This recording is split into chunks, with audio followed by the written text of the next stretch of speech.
नमस्कार दोस्तों, आप देख रहे हैं सन्नी क्रिएटर। मैं हूं सन्नी यादव। अभी मैं उत्तर प्रदेश के जनपद जौनपुर के मलनी क्षेत्र में हूं। दोस्तों, हमारे समाज में दो प्रकार की दुनिया है। एक वो दुनिया जो लोभ लालच के चक्कर में पड़ी है, और एक ऐसी दुनिया जो निस्वार्थ भाव से हमारे समाज के लिए काम कर रही है।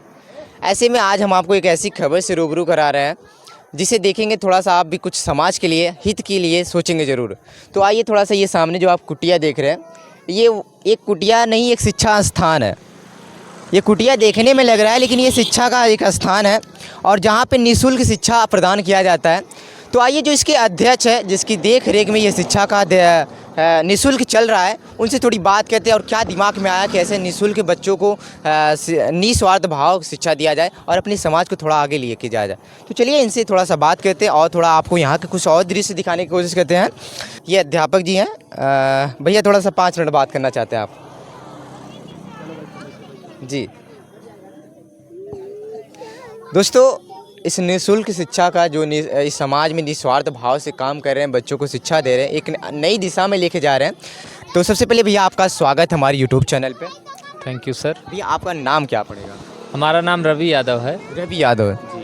ये आपकी जो संस्था चल रही है, ये एक स्कूल तौर पे या कोचिंग के तौर पे, ये बताइए। नहीं, अभी तो ये कोचिंग के तौर पे चल रही कोचिंग के तौर है पे जी। चल रही है। इसका कोई चार्ज है कि नॉन चार्जेबल है? नहीं, नॉन चार्जेबल है और गार्जियंस कुछ सपोर्ट कर देते हैं जी। तो हम लोग सहयोग गार्जियन से ले लेते हैं, लेकिन बच्चों से फीस नहीं ली जाती है। एक समय, जहां आज का समय युग चल रहा है कि तमाम हर 1 किलोमीटर दूर पे जाएंगे आप, एक नया विद्यालय खुल जा रहा है। शिक्षा को एक प्रकार से समझ लीजिए व्यापार बना दिया गया है। आप इस नए युग जमाने में आप निःशुल्क शिक्षा दे रहे, क्या कारण है?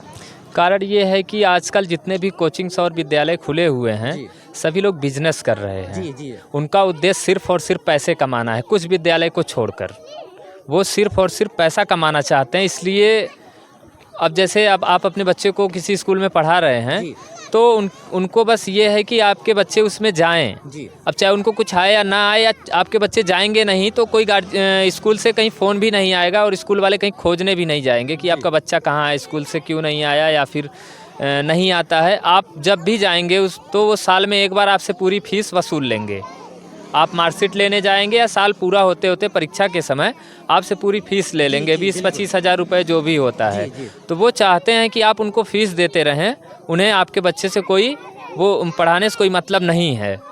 इसलिए हमने इस शिक्षण संस्था को बनाया है कि हम अपने समाज के बच्चों को अच्छी शिक्षा देंगे। कितना दिन हुआ अभी इसको ओपन किया? 4 महीने हुआ है। 4 महीने हुआ।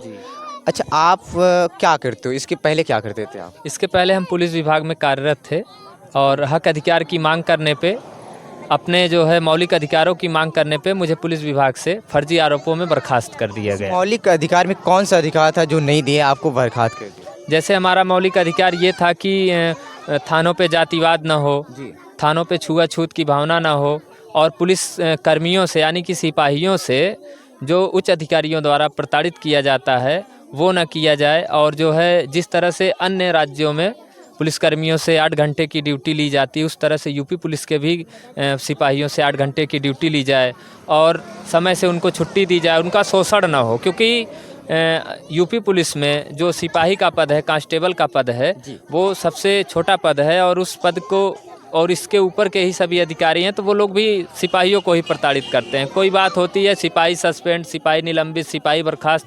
कभी आपने सुना है कि एसपी बर्खास्त हो गए? जी, बड़ा कांड होता है तो डीएम के द्वारा वो भी नहीं होते हैं, वो कर लिया जाता है। अच्छा, हो जाता है। हाँ, और मतलब जो भी होती है वो सिपाहियों के ऊपर ही होती है। और हमने हक अधिकार की मांग की, इसलिए हमको पुलिस विभाग से निकाला गया। सिर्फ आपको ही कि बाकी आपके साथी भी थे? हमारे साथ कुछ लोग और भी थे। क्या उसमें कौन सा, थोड़ा सा खुल के बताइए, आम जनता में क्या हुआ था आपके साथ कि जो आपको वहाँ से निलंबित कर दिया गया? हम लोगों ने जो है थानों पे जातिवाद देखा, उच्च नीच की भावना देखी, और उच्च अधिकारियों द्वारा सिपाहियों को प्रताड़ित करते देखा। समय से छुट्टी न मिलने के कारण सिपाहियों को आत्महत्या करते देखा।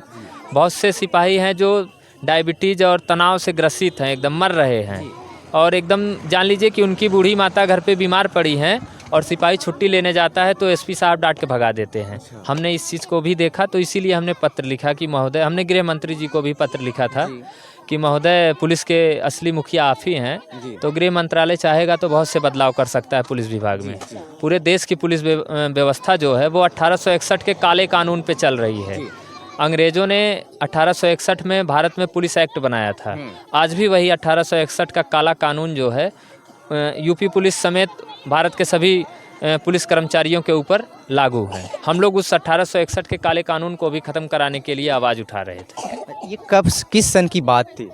ये जो है 2019 में हुआ था जी। कब मतलब पुलिस की वर्दी में कब आप तैनाती किए थे, किस सन? 2017 में 2017 में आपने तैनाती किया, उसके बाद फिर 2019 में आपके साथ ऐसे मैटर हुआ, जी उसके बाद आप निलंबित कब हुए? उसी 2019 में। जी। तब से आप ये निःशुल्क, उसके बाद बीच में क्या हुआ था आपके साथ? बीच में हम आए तो हम गांव-गांव में हम लोग मीटिंग किए और हमारे और भी सीनियर साथी हैं जो है इंजीनियर शिवमूर्त राम साहब हैं, जौनपुर के रहने वाले हैं। उन्हीं के मार्गदर्शन में हम लोग इस काम को आगे बढ़ा रहे हैं।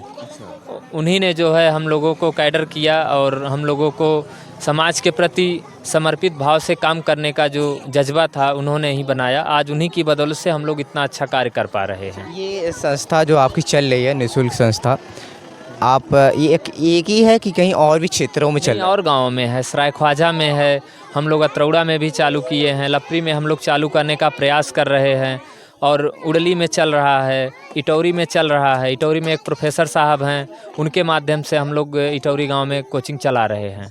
जैसे हम कह रहे हैं आपके साथ आपके पढ़ाने वाले आपके जैसे अध्यापक और कितने होंगे इस कोचिंग संस्था में? इस कोचिंग में 4 लोग हैं।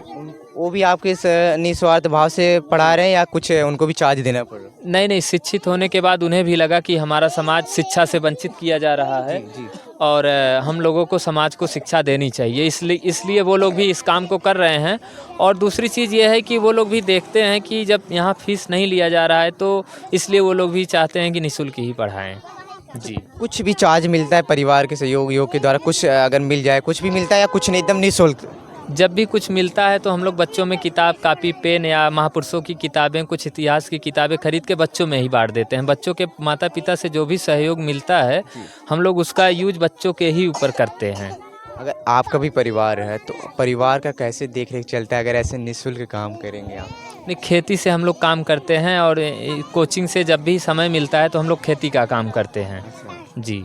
अच्छा, अभी मैं कह रहा हूँ कि आप जब निलंबित हुए थे वो आपने कुछ मुकदमा जैसे आप कैसे केस उस होता है ना, लड़ते अपने हक के लिए, तो केस हमारा चल रहा है, माननीय हाई कोर्ट में विचाराधीन है जी। अभी कब तक टाइम लगेगा ये कोई नहीं, अभी कुछ कह नहीं सकते।